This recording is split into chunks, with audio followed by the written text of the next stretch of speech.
The Bravest Fish. Far below the waves, a little fish named Stanley lived with his school.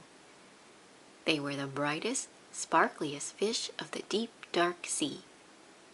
One morning, Stanley woke up late. "Hello, it's me," he called to his friends. But the reef was strangely quiet. Suddenly, Stanley remembered that today was the day his school swam to cooler waters for the summer. "Jumping jellyfish!" he groaned. He hurried to the meeting point as fast as his fins could carry him. But no one was there. As he looked around, he saw a bright light. "Aha! They haven't gone far," he said, and he raced toward the glow. But it was only a lobster counting coins. "Go away! Don't touch my treasure!" the lobster growled, snip-snapping his claws.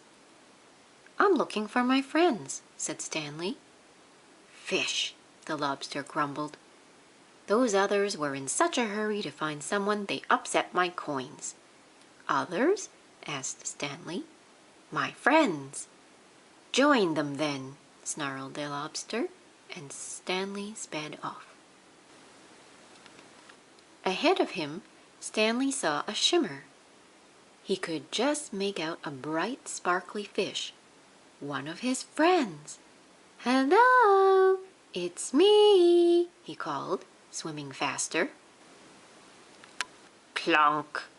Stanley crashed headfirst into something hard. "Jumping jellyfish!" he cried. It wasn't one of his friends at all, but his own reflection in a shiny pearl.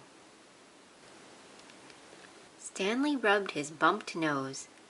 Feeling a little dazed, he didn't notice the dark shape coming up behind him. When he turned around, Stanley found himself staring straight into the mouth of a huge shark! "Ah!" Stanley shrieked. Over coral and under weeds, he sped with the shark snapping at his tail. Finally, Stanley saw a small hole in a rock below. He dived down inside to just miss being gobbled up.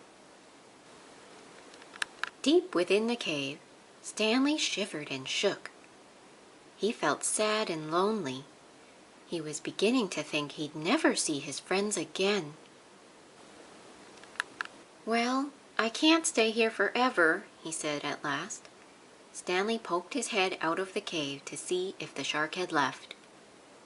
"Jumping jellyfish!" he squealed. The sea was a golden orange, glowing and glittering. It was the most wonderful sight he had ever seen, because there in front of him were his friends.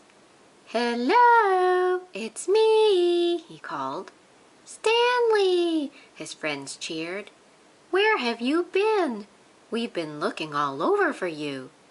And Stanley told them his adventure as they swam off in one bright, sparkly, happy school.